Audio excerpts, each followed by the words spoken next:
Hello बच्चों, welcome back to my YouTube channel easy physics by Rajaram sir. Students, last lecture हमने complete किया था physics के chapter number 3 के अंतर्गत किरचॉफ्स के नियम।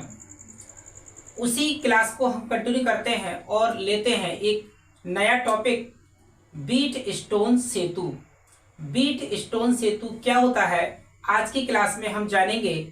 अगर आप चैनल पर नए हैं तो चैनल को सब्सक्राइब कीजिए और हमारे साथ बने रहिए। शुरू करते हैं आज की वीडियो। इंग्लैंड के वैज्ञानिक व्हीट स्टोन ने किसी अज्ञात प्रतिरोध को ज्ञात करने के लिए 4 प्रतिरोधों को लेकर एक परिपथ बनाया, जिसे हम बीट स्टोन सेतु के नाम से जानते हैं। ठीक है, कोई एक समांतर चतुर्भुज ABCD की संलग्न भुजाओं के अनुरूप 4 प्रतिरोधों को व्यवस्थित किया गया है, P, Q और R और S। ठीक है, इसका जो विकर्ण है A और C, विकर्ण AC की भुजाओं के बीच में क्या किया गया है, एक विद्युत सेल कुंजी K1 के साथ जोड़ा गया है। इसी प्रकार विकर्ण BD के बीच में कुंजी K2 के साथ एक धारामापी मीन्स गैल्वेनोमीटर जोड़ा गया है। ठीक है, जैसे ही कुंजी K1 को दबाया जाता है, ठीक है, तो परिपथ पूर्ण हो जाता है और परिपथ पूर्ण होने पर क्या होता है, सेल से विद्युत धारा I प्रवाहित होने लगती है और ये जो विद्युत धारा है बिंदु A पर 2 भागों में डिवाइड हो जाती है। ठीक है बच्चों, 2 भागों में क्या होती है, डिवाइड हो जाती है। मान लीजिए AB, भुजा AB में ये धारा I1 और भुजा AD में ये धारा I2 के रूप में विभाजित हो जाती है। ठीक है, तो ये धारा इसमें भी क्या होगी, इसमें भी हो जाएगी आपकी I1 धारा, इसी प्रकार इसमें क्या हो जाएगी, I2 धारा। ठीक है, इधर से I1 और इधर से I2, यहाँ पर आपको मिलेगी धारा I1 प्लस I2 बराबर I। ठीक है, अगर हम कुंजी K2 को दबाते हैं, कुंजी K2 को दबाते हैं तो गैल्वेनोमीटर में कोई विक्षेप नहीं होना चाहिए। ठीक है, अगर कुंजी K2 को दबाने पर गैल्वेनोमीटर में कोई विक्षेप उत्पन्न नहीं होता है तो बीट स्टोन के अनुसार P/Q बराबर होगा R/S की, अर्थात संलग्न भुजाओं के प्रतिरोधों का अनुपात। ठीक है ना, संलग्न भुजाएं मान लीजिए AB और BC की भुजाओं के प्रतिरोधों का अनुपात शेष 2 भुजाओं R/S, ठीक है, शेष 2 भुजाओं के अनुपात के बराबर होता है। ठीक है, अगर गैल्वेनोमीटर में कोई विद्युत धारा, कोई विक्षेप उत्पन्न नहीं होती है, गैल्वेनोमीटर मीन्स इसकी जो सुई है वो बिल्कुल कैसी रहती है, सीधी रहती है, तो इसमें तो हम ये कह सकते हैं कि बीट स्टोन संतुलन की अवस्था में। ठीक है ना, अगर धारामापी में कोई विक्षेप उत्पन्न नहीं होता है, अर्थात इसकी जो सुई है वो कैसी रहती है, सीधी रहती है, तो हम ये कह सकते हैं कि जो बीट स्टोन सेतु है वो संतुलन की अवस्था में है।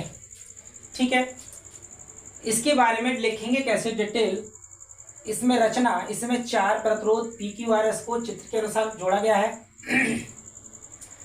समांतर चतुर्भुज की संलग्न भुजाओं के अनुरूप जोड़ा जाता है। इसके विकर्ण AC A और C में कुंजी K1 के साथ सेल E और BD विकर्ण में कुंजी K2 के साथ धारामापी को जोड़ा जाता है।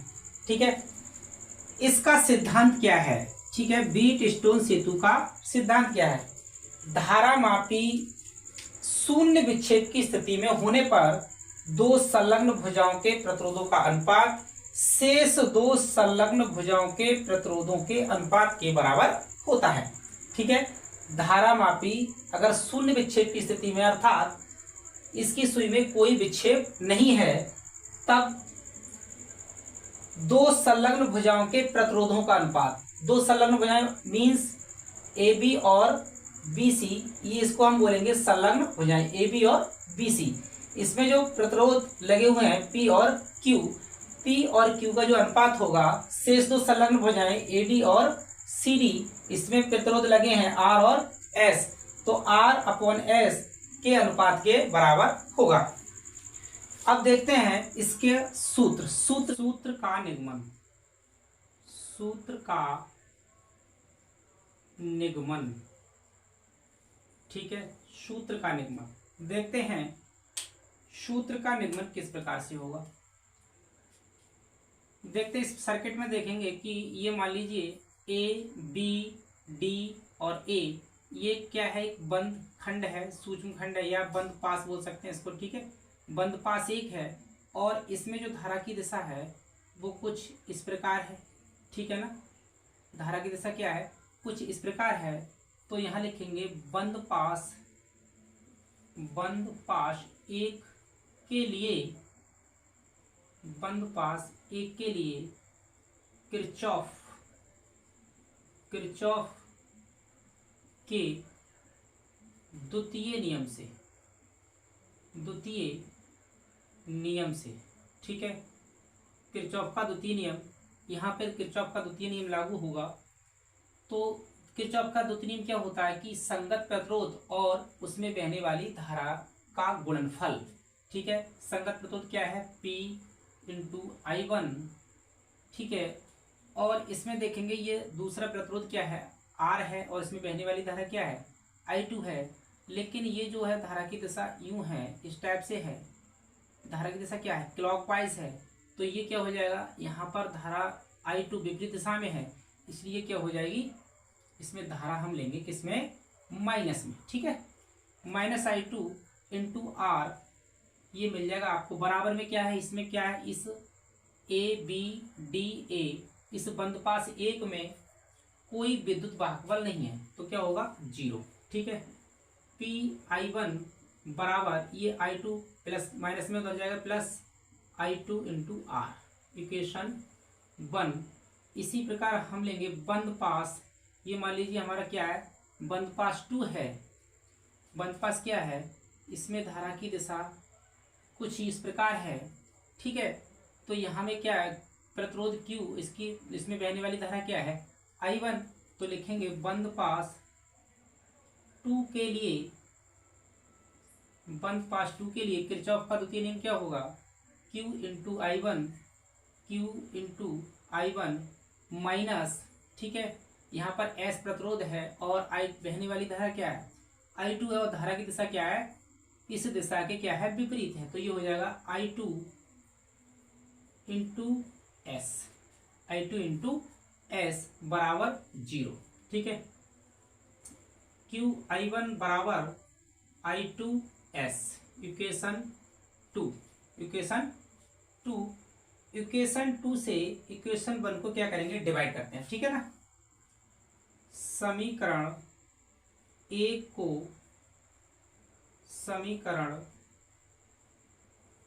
2 से भाग करने पर या भाग देने पर, ठीक है ना, भाग देने पर क्या होगा, PI1 / QI1 बराबर I2R बटे I2S, ठीक है। I1 से I1 कैंसिल हो जाएगा, I2 से I2 कैंसिल, आपको मिलेगा P/Q बराबर R/S, ठीक है।